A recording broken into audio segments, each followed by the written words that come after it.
ಸಂಗಮೇಶ್ವರ ಬಡಾವಣೆಯ ಹಿರಿಯ ನಾಗರಿಕ ಗ್ರಂಥಾಲಯದಲ್ಲಿ ಹೊಸ ಶಾಖೆಯ ಆರಂಭಗೊಂಡಿದ್ದು, ಶಾಖೆ ವತಿಯಿಂದ ನಡೆದ ಮಾತೃಧ್ಯಾನ, ಮಾತೃಪೂಜಾ ಮತ್ತು ಮಾತೃಭೋಜನ ಕಾರ್ಯಕ್ರಮವನ್ನು ಸೋಮವಾರ ಸಂಜೆ 5 ಗಂಟೆಗೆ ಹಮ್ಮಿಕೊಳ್ಳಲಾಗಿತ್ತು. ಸಂಜೆ 6 ಗಂಟೆಗೆ ಸಾಮೂಹಿಕವಾಗಿ ಅಗ್ನಿಹೋತ್ರ ನಡೆಯಿತು. ಶ್ರೀ ಪತಂಜಲಿ ಯೋಗ ಶಿಕ್ಷಣ ಸಮಿತಿಯ ಹೇಮಾವತಿ ವಲಯ ಸಂಚಾಲಕಿ ಶೋಭಾ ಯೋಗರಾಜ್ ರವರು ಮಾತೃಧ್ಯಾನ ಮತ್ತು ಮಾತೃಭೋಜನ ಕುರಿತಂತೆ ಉಪನ್ಯಾಸದ ಮೂಲಕ ಸವಿಸ್ತಾರವಾಗಿ ತಿಳಿಸಿಕೊಟ್ಟರು. ಅಕ್ಕಂದಿರು ಸೀರೆ ಧರಿಸಿ ಮುಡಿಕಟ್ಟಿ ಕೆಂಪು ಮತ್ತು ಹಸಿರು ಬಳೆಗಳನ್ನು ಧರಿಸಿದರೆ, ಇತ್ತ ಅಣ್ಣಂದಿರು ಬಿಳಿ ಶರ್ಟ್ ಹಾಗೂ ಬಿಳಿ ಪಂಚೆ ಧರಿಸಿದ್ದು ಸಂಸ್ಕಾರಕ್ಕೆ ಸಾಕ್ಷಿಯಾದರು. ಮಾತೃಭೋಜನದಲ್ಲಿ ಅನ್ನಪೂರ್ಣೇಶ್ವರಿ ಮಂತ್ರದೊಂದಿಗೆ ತಾಯಂದಿರು ಮನೆಗಳಿಂದ ತಂದಿದ್ದ ತರಾವರಿ ತಿನಿಸುಗಳನ್ನು ಕಾರ್ಯಕ್ರಮದಲ್ಲಿ ಪಾಲ್ಗೊಂಡವರಿಗೆ ತಾವೇ ಕೈತುತ್ತು ನೀಡುವ ಮೂಲಕ ಮಾತೃಭೋಜನದ ಸವಿಯನ್ನು ಉಣಬಡಿಸಿದರು.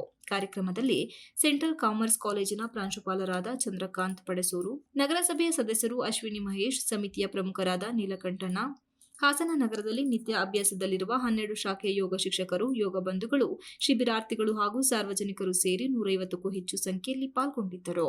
Ganesh, TV 46 news Kannada, Belur.